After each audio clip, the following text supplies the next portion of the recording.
नमस्कार दर्शक बंधु आज क्षुद्र भिडियो आपण मानक स्वागत। दर्शक बंधु माँ लक्ष्मी कहते जो घर मुख्य द्वार सामने यही सातटी जिनिस रही थाए से घरे माँ लक्ष्मी स्थिर वास होता है। केबे भी से घर भीतर को दुख दरिद्रता प्रवेश करि पारि न थाए। से घरे सबुबेले देवतांकर वास रही थाए।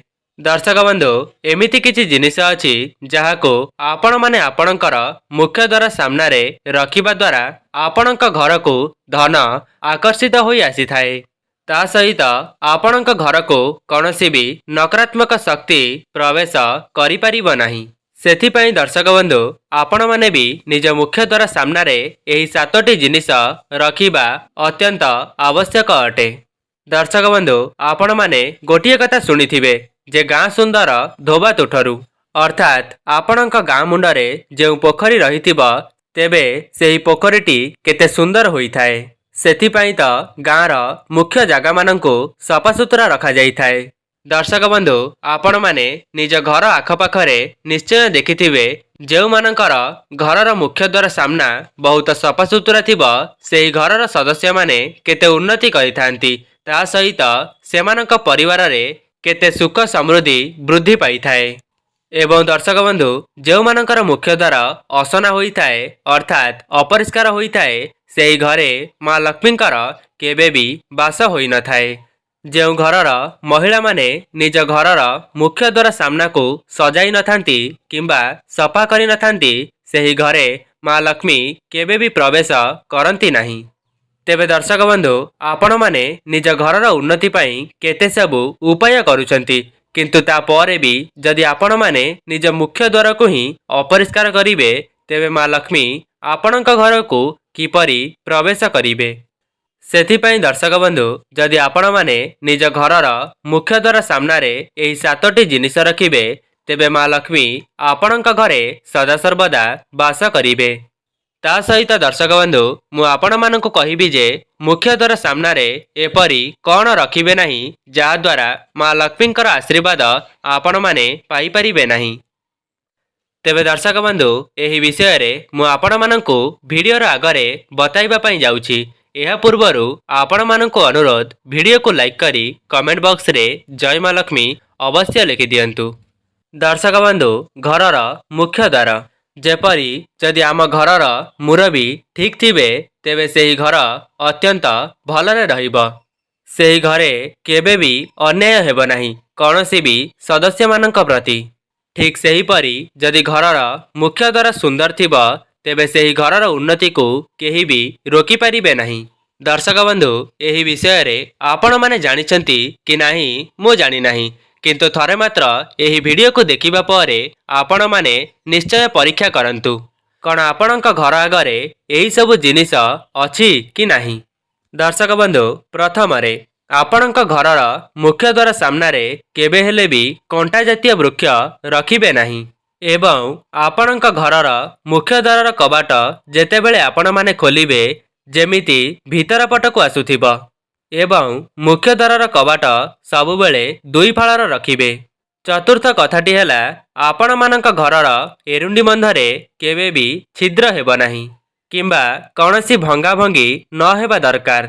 एवं दर्शक बंधु परवर्ती नियमटी हेउची आपणक घरर मुख्य द्वार सामने जेपरी बुढ़ियाणीर जाल न हेबा दरकार। दर्शक बंधु कौन आपण माने निज घरर मुख्य द्वार कबाट को असना करी रखिचंती कि किंबा सेही कबाटरे धूली बसी जाइछि कि आपण माने एपरि किछि लोक मानंकु देखिथिबे जेउ माने निज घरर उन्नति पाई विभिन्न प्रकारर उपाय करिथांती किंतु ता परे भी निज मुख्य द्वारर कबाट को ही असना करी रखिथांती। दर्शक बंधु जदि व्यस्तबहुल जीवन भितरे आपणकर प्रत्येक दिन सफा करिबा पई समय हेउ नाही तेबे आपण माने सप्ताहरे गोटिए थर निज घरर कबाट को सफा करंतु। किछि न हेले मध्य आपण माने गोटिए ओदा कपड़ारे केवल कबाट को ही पोछि आनिबे ता सहित घरर झरका गुड़िक मध्य सेपरी सफा करिदेबे। दर्शक बंधु एहा त थिला आपण माने निज मुख्य द्वार रे केउ सब भूल को करिबे नाही। एबे आसंतु जानिबा मुख्य द्वार सामने एपरी कौन रखिबा द्वारा माँ लक्ष्मींकर आशीर्वाद ସଦାସର୍ବଦା ଆପଣଙ୍କ ପରିବାର ଉପରେ ରହିଥିବ। ପ୍ରଥମରେ, ଯେଉଁ ଘରର ମୁଖ୍ୟ ଦ୍ୱାର ସାମ୍ନାରେ ପ୍ରତ୍ୟେକ ଦିନ ରଙ୍ଗୋଲି ପଡ଼ିଥାଏ, ସେହି ଘରେ ମା ଲକ୍ଷ୍ମୀ ପ୍ରବେଶ କରିଥାନ୍ତି। ଆପଣମାନେ ଷ୍ଟିକରରେ ମଧ୍ୟ ସେହି ରଙ୍ଗୋଲିକୁ ଆଙ୍କି ପାରିବେ ଏବଂ ପ୍ରତ୍ୟେକ ଦିନ ନିଜ ଘରର ମୁଖ୍ୟ ଦ୍ୱାରକୁ ସକାଳୁ ଉଠିବା ପରେ ଭଲ ଭାବରେ ଧୋଇଦେବେ କିମ୍ବା ପାଣି ଛିଞ୍ଚନ କରିବେ ଏବଂ ଭଲ ଭାବରେ ସଫା କରିସାରିବା ପରେ ଆପଣମାନେ ରଙ୍ଗୋଲି ବା ଚିତା ଅଙ୍କନ କରିବେ। ସେଥିରେ ଆପଣମାନେ ମା ଲକ୍ଷ୍ମୀଙ୍କର ପାଦପଦ୍ମ କିମ୍ବା ରଙ୍ଗୋଲି ଆଙ୍କିବେ।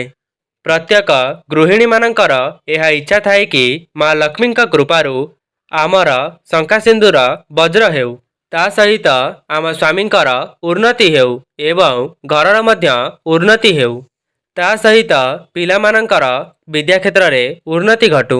ସେଥିପାଇଁ ଯଦି ଆପଣମାନେ ନିଜ ମୁଖ୍ୟ ଦ୍ୱାରରୁ ହିଁ ଏହିସବୁ ନିୟମକୁ ପାଳନ କରିବେ, ତେବେ ଆପଣଙ୍କ ଘରକୁ ସୁଖ ସମୃଦ୍ଧି ସବୁକିଛି ଫେରି ଆସିବ। ଦର୍ଶକ ବନ୍ଧୁ, ଏବେ ଜାଣିବା ଦ୍ୱିତୀୟ ଜିନିଷ। ଦ୍ୱିତୀୟ ଜିନିଷଟି ଏଇଆ ଅଟେ ଯେ ଆପଣଙ୍କ ଘରର ଏରୁଣ୍ଡି ବନ୍ଧ। ଯଦି ଆପଣଙ୍କ ଘରେ ଧନଜନିତ ସମସ୍ୟା ଲାଗି ରହୁଛି ଏବଂ ଆପଣମାନେ ଗରିବୀରେ ଜୀବନଯାପନ କରୁଛନ୍ତି ଏବଂ ଯଦି ଆପଣମାନେ ସେହି ଗରିବୀକୁ ଦୂର କରିବା ପାଇଁ ଚାହୁଁଛନ୍ତି, ତେବେ ଆପଣମାନେ ହଳଦୀରେ ସ୍ୱସ୍ତିକ ଅଙ୍କନ କରିବେ ସେହି ଏରୁଣ୍ଡି ବନ୍ଧର ଦୁଇ ପାର୍ଶ୍ୱରେ ଏବଂ ଏହା ପ୍ରତ୍ୟେକ ଦିନ ଧୋଉଥିବେ ଏବଂ କରୁଥିବେ, ଧୋଉଥିବେ ଏବଂ କରୁଥିବେ। ପ୍ରତ୍ୟେକ ଦିନ ସକାଳୁ ସକାଳୁ ଆପଣମାନେ 8ଟା ପୂର୍ବରୁ ମଧ୍ୟ ଏହାକୁ କରିପାରିବେ। ଦର୍ଶକ ବନ୍ଧୁ, ଏବେ ଜାଣିବା ତୃତୀୟ ନିୟମ ବିଷୟରେ। ଆପଣମାନେ ଦେଖିଥିବେ ଅନେକ ଲୋକମାନଙ୍କ ଘରେ କଳି ଝଗଡ଼ା ଲାଗି ରହିଥାଏ ଏବଂ ତାଙ୍କ ଘରେ ଭୂତପ୍ରେତର ମଧ୍ୟ ଭୟ ରହିଥାଏ।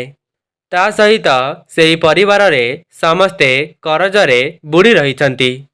ତେବେ ଦର୍ଶକ ବନ୍ଧୁ, ଯଦି ଆପଣମାନଙ୍କର ବି ଏହିସବୁ ସମସ୍ୟା ରହୁଛି, ତେବେ ଆପଣମାନେ ମଙ୍ଗଳବାର ଦିନ ହନୁମାନଙ୍କ ମନ୍ଦିରକୁ ଯିବେ ଏବଂ ହନୁମାନଙ୍କର ପାଦର ସିନ୍ଦୁର ଆଣିବେ। ଆପଣମାନେ ପୂଜାରୀଙ୍କୁ କହିବେ ଯେ ହନୁମାନଙ୍କର ପାଦର ସିନ୍ଦୁର ଦେବା ପାଇଁ। ସେହି ସିନ୍ଦୁରକୁ ଆପଣମାନେ ଗୋଟିଏ ଲାଲ କପଡ଼ାରେ ଲଗାଇ ଆପଣଙ୍କ ମୁଖ୍ୟ ଦ୍ୱାର ଆଗରେ ଲଗାଇ ଦେବେ। ଆପଣମାନେ ଏହି ଉପାୟଟିକୁ ମଙ୍ଗଳବାର ଦିନ କରିବେ।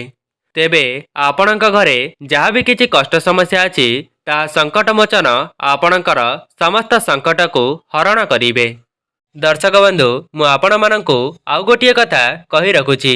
ଏମିତି ବି କିଛି ଲୋକ ଅଛନ୍ତି ଯେଉଁମାନେ ହନୁମାନ ଚାଳିଶା ପଢ଼ିବା କିମ୍ବା ହନୁମାନଙ୍କର ଫଟୋଚିତ୍ରକୁ ରଖିବା କିମ୍ବା ହନୁମାନଙ୍କର କୌଣସି ଉପାୟ କରିବା ଦ୍ୱାରା ଯେତେବେଳେ ସେମାନେ ଏହିସବୁ କାମ କରିଥାନ୍ତି, ତେବେ ତାଙ୍କ ସହିତ କିଛି ଖରାପ ହୋଇଥାଏ। ସେହି ସମୟରେ ସେମାନେ ଭାବିଥାନ୍ତି ଯେ ଆମକୁ ହନୁମାନଙ୍କର ପୂଜାଟା ସୁଝିଲା ନାହିଁ କିମ୍ବା ଆମେ ହନୁମାନଙ୍କର ପୂଜାଟିକୁ ଠିକ୍ ଭାବରେ କରିଲେ ନାହିଁ। ତାପରେ ସେମାନେ ହନୁମାନଙ୍କର ଫଟୋକୁ ବିସର୍ଜନ କରିଦେଉଛନ୍ତି ଏବଂ ହନୁମାନଙ୍କୁ ବିଶ୍ୱାସ କରିବା ମଧ୍ୟ ଛାଡ଼ି ଦେଉଛନ୍ତି। ଦର୍ଶକ ବନ୍ଧୁ, ଯଦି ଆପଣମାନେ ମଧ୍ୟ ଏପରି ଭୁଲ କରୁଛନ୍ତି, ତେବେ ଏହାକୁ ଜମାରୁ ବି କରନ୍ତୁ ନାହିଁ। ଦର୍ଶକ ବନ୍ଧୁ, ଆପଣମାନେ ଜାଣି ରଖିବା ଉଚିତ ଯେ ଯେତେବେଳେ ଆପଣଙ୍କ ଘରେ ବହୁତ ସାରା ନକାରାତ୍ମକ ଶକ୍ତି ଭରି ହୋଇ ରହିଥାଏ, ସେତେବେଳେ ଆପଣମାନେ ଯେକୌଣସି ବି ଉପାୟ କରିଲେ ମଧ୍ୟ ସେହି ନକାରାତ୍ମକ ଶକ୍ତି ତାକୁ ପ୍ରବେଶ କରିବା ପାଇଁ ଦେଇନଥାଏ।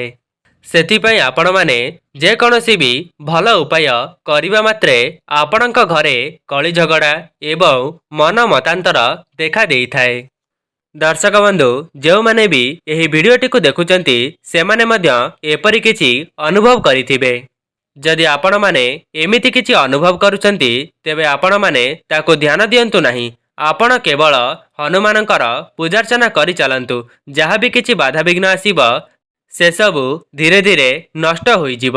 ସେଥିପାଇଁ ଯେପରି ମୁଁ ଆପଣମାନଙ୍କୁ ମଙ୍ଗଳବାର ଦିନ ହନୁମାନଙ୍କର ପାଦର ସିନ୍ଦୁରକୁ ଆଣିକରି ଆପଣମାନେ ନିଜ ମୁଖ୍ୟ ଦ୍ୱାର ସାମ୍ନାରେ ଲଗାଇ ଦିଅନ୍ତୁ। ଦେଖିବେ ଖୁବ୍ କମ୍ ସମୟରେ ଆପଣଙ୍କ ଘରୁ ସମସ୍ତ ନକାରାତ୍ମକ ଶକ୍ତି ଦୂର ହେବା ସହିତ ଆପଣଙ୍କ ପରିବାରରେ କଳି ଝଗଡ଼ା, ରାଗ, ହିଂସା ଏବଂ ଧନଜନିତ ସମସ୍ୟା ସେହିସବୁ ମଧ୍ୟ ଦୂର ହୋଇଯିବ।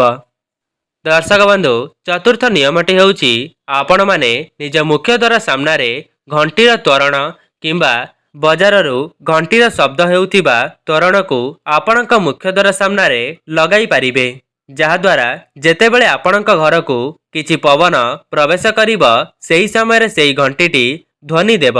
ଯେପରି ଆପଣଙ୍କ ଘରକୁ ପବନ ପ୍ରବେଶ କରିବା ଦ୍ୱାରା ସେହି ଘଣ୍ଟିଟି ତାର ଧ୍ୱନି ପ୍ରଦର୍ଶନ କରୁଥିବ।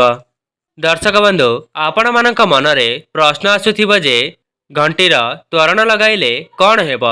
ଯେତେବେଳେ ଆପଣଙ୍କ ଘରକୁ ପବନ ପ୍ରବେଶ କରିବ ଏବଂ ସେହି ପବନରେ ଘଣ୍ଟିର ଶବ୍ଦ ଆପଣଙ୍କ ଘରକୁ ପ୍ରବେଶ କରିବ, ସେତେବେଳେ ଆପଣଙ୍କ ଘରେ ସକାରାତ୍ମକ ଶକ୍ତିର ସଞ୍ଚାର ହେବ, ଯାହାଦ୍ୱାରା ଆପଣଙ୍କ ଘରୁ ଯାହା ବି କିଛି କଷ୍ଟ ସମସ୍ୟା ଅଛି ତାହା ସବୁଦିନ ପାଇଁ ଦୂର ହୋଇଯିବ। ଦର୍ଶକ ବନ୍ଧୁ, ପଞ୍ଚମ ନିୟମଟି ଏଇଆ ଅଟେ ଯେ ଆପଣମାନେ ନିଜ ଘରର ମୁଖ୍ୟ ଦ୍ୱାର ସାମ୍ନାରେ ହଳଦୀରେ ସ୍ୱସ୍ତିକ ଅଙ୍କନ କରିବେ ଏବଂ ଧ୍ୟାନ ରଖିବେ କୌଣସି ବି ଭଲ ଦିନରେ ଏହି ସ୍ୱସ୍ତିକଟାକୁ ଅଙ୍କନ କରିବା ପାଇଁ। ଦର୍ଶକ ବନ୍ଧୁ, ଷଷ୍ଠ ନିୟମଟି ଏଇଆ ଅଟେ ଯେ ଆପଣଙ୍କ ଘରର ମୁଖ୍ୟ ଦ୍ୱାରର ଏରୁଣ୍ଡି ବନ୍ଧରେ ଗୋଟିଏ ଢାଳରେ ଜଳକୁ ପୂର୍ଣ୍ଣ କରି ରଖନ୍ତୁ। ଏପରି କରିବା ଦ୍ୱାରା ଆପଣମାନେ ଯେକୌଣସି କାର୍ଯ୍ୟରେ ହାତ ଦେଲେ ଆପଣଙ୍କର ସେହି କାର୍ଯ୍ୟ ସମ୍ପୂର୍ଣ୍ଣ ହେବ ଏବଂ ଆପଣଙ୍କ ଘରକୁ ଧନ ଆସିବାର ମାର୍ଗ ଖୋଲିଯିବ। ଦର୍ଶକ ବନ୍ଧୁ, 7 ନମ୍ବର କାର୍ଯ୍ୟଟି ହେଉଛି ଆପଣଙ୍କ ଘରର ମୁଖ୍ୟ ଦ୍ୱାରରେ ସ୍ୱସ୍ତିକ ଅଙ୍କନ କରିବା ସହିତ ତା ପାଖରେ ଶୁଭଲାଭ ଲେଖି ଦିଅନ୍ତୁ। ଦର୍ଶକ ବନ୍ଧୁ, ଆଉ ଗୋଟିଏ କଥା ମୁଁ ଆପଣମାନଙ୍କୁ କହି ରଖୁଛି, ଆପଣମାନେ କେବେ ବି ନିଜ ମୁଖ୍ୟ ଦ୍ୱାର ସାମ୍ନାରେ ଜୋତା ଚପଲ ରଖିବେ ନାହିଁ। ଏପରି କରିବା ଦ୍ୱାରା ମା ଲକ୍ଷ୍ମୀ ଆପଣଙ୍କ ଉପରେ ରୁଷ୍ଟ ହୋଇଥାନ୍ତି ଏବଂ ଆପଣଙ୍କ ଘରକୁ କେବେ ବି ପ୍ରବେଶ କରନ୍ତି ନାହିଁ। ତେବେ ଦର୍ଶକ ବନ୍ଧୁ, ଏହା ଥିଲା ସେହି 7ଟି କାର୍ଯ୍ୟ ଯାହାକୁ କରିବା ଦ୍ୱାରା ଆପଣମାନେ ମା ଲକ୍ଷ୍ମୀଙ୍କର ବିଶେଷ କୃପା ପାଇପାରିବେ। ତେବେ ଦର୍ଶକ ବନ୍ଧୁ, ଯଦି ଆପଣମାନଙ୍କୁ ଏହି ଭିଡ଼ିଓ ମାଧ୍ୟମରୁ କିଛି ଶିଖିବା ପାଇଁ ମିଳିଥାଏ ତେବେ ଭିଡ଼ିଓକୁ ଲାଇକ୍ କରି ଗୋଟିଏ ସେୟାର କରନ୍ତୁ ଏବଂ କମେଣ୍ଟ ବକ୍ସରେ ଜୟ ମା ଲକ୍ଷ୍ମୀ ଅବଶ୍ୟ ଲେଖିଦିଅନ୍ତୁ। ଆଜି ପାଇଁ ରହୁଛି, ନମସ୍କାର।